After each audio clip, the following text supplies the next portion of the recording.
Hey everybody, Pete Pardo here from Sea of Tranquility. Welcome to another edition of our Deep Cuts on a Classic Album series. Today we're going to look at the 1981, released in February of 1981, release from Canadian legends Rush. Of course, we're talking about Moving Pictures.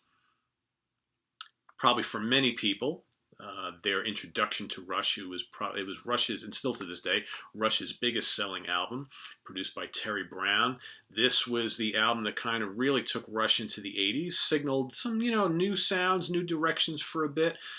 Previously, the band were, doing this mix of like progressive rock and metal, sidelong epics, a lot of science fiction lyrics, pretty heavy stuff for quite a number of years throughout the 70s. But with Moving Pictures, they really kind of moved into a little more commercial waters, but still held their identity pretty strong. And for a lot of people, myself included, I liked Rush before then.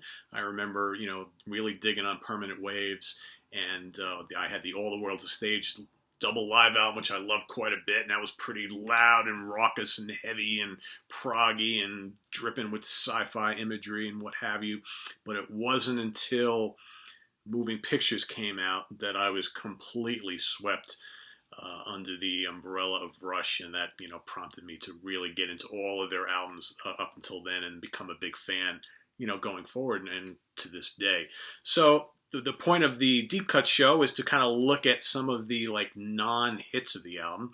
I believe this album sold 4 million copies or something like that. Had a couple of really big singles, or at least that became FM staples.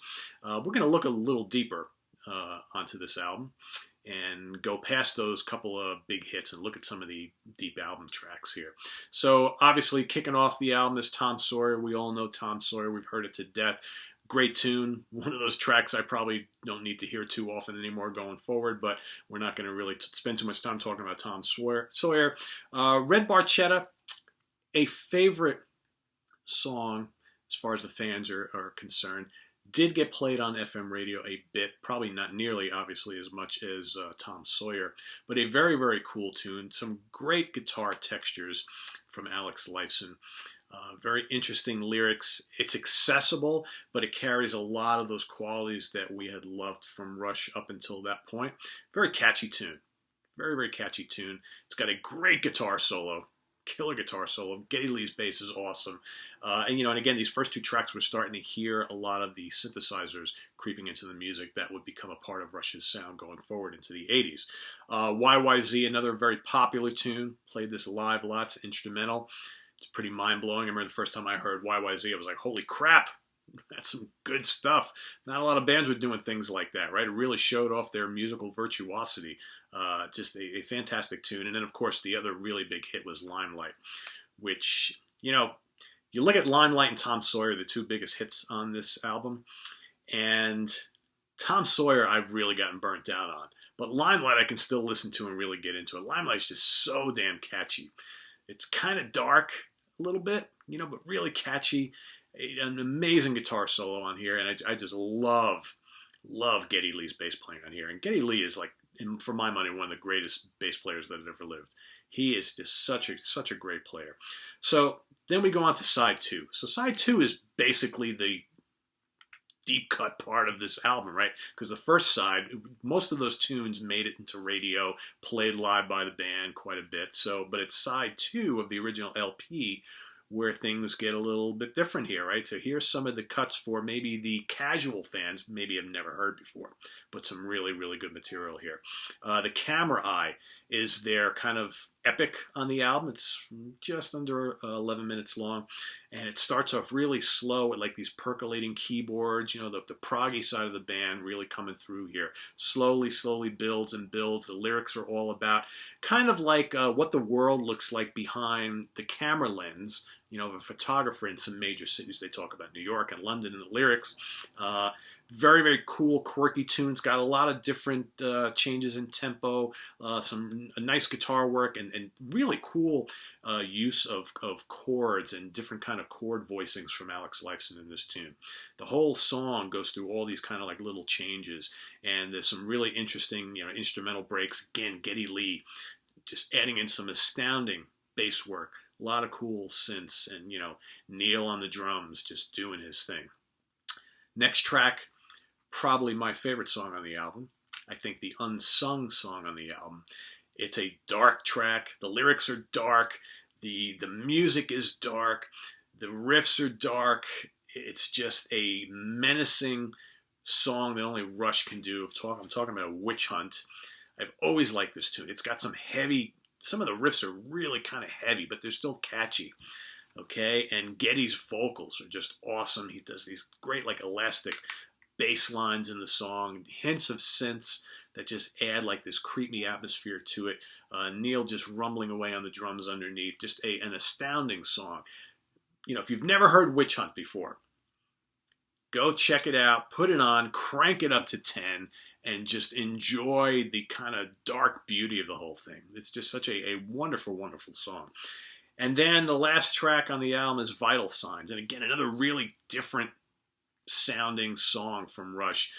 This one kind of, how do you describe it? It kind of has like these metallic, almost like reggae type guitar riffs, not too far removed from like what the Police were doing at the time. Okay, totally different sounds from Alex Lifeson. It's not a very heavy song at all. It's quirky. It's fun. It's got a nice playful vocal from Geddy. Neil's doing some intricate drumming underneath. It's just a very fast-paced, just kind of, synths are there, and it just moves along quickly.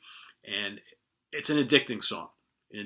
Probably, for me, my least favorite song on the album, but that doesn't mean I don't like it. It's quite good, actually. And, top to bottom, this is a damn near perfect album. Again, it's Rush in transition, but it's Rush just hitting a home run big time. And, they would take some of these sounds and move even further on their next album, Signal. So, and especially Tom Sawyer and Vital Signs and Limelight, that the sort of more commercial aspects of those three tunes, they would really take and kind of run with it on the next album, because the next album is even more commercial sounding, or accessible sounding, I should say, than this one. Great songwriting, great playing too, but they were quickly leaving behind like the big, prog metal, or whatever you want to call it, epics of the past, and moving into more mainstream waters, which they would continue throughout the 80s, and to a lot of success. So, but it all started really here, a little bit on Permanent Waves, but this is the album where it kind of really came to fruition that Rush were like writing for the masses, and the masses just completely loved it.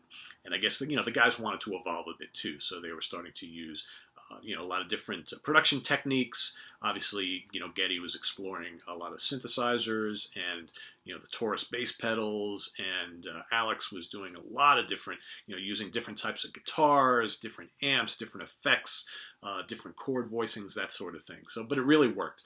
A great album with a couple really, really good deep cuts. So if all you really know are the radio tunes, Tom Sawyer, Red Barchetta, YYZ, and Limelight, Camera Eye, Witch Hunt, Vital Signs, go check them out immediately and see what this whole album, Moving Pictures, as a whole really, really sounds like. So this is on the web at www.seaoftranquility.org. We're on Facebook, we're on Twitter, of course, we're on the mighty YouTube. Lots more deep cuts on classic albums coming out. If you've got some favorite albums of yours that had some really big hits, but there's also like a lot of great deep cuts, album tracks on there that most people don't seem to know about or don't talk about, drop them in the comments. I'm happy, I got a whole, you see my library here, so I've got a long list of albums that I want to tackle. But remember, keep the kind of idea behind this show in mind. These have to be fairly popular albums with a couple or more than a couple really, really popular songs where those other album tracks don't get a lot of attention. That's the ones we want to hone in on here, okay? So I hope you enjoyed this. We'll see you again real soon, guys. Take care. Bye-bye.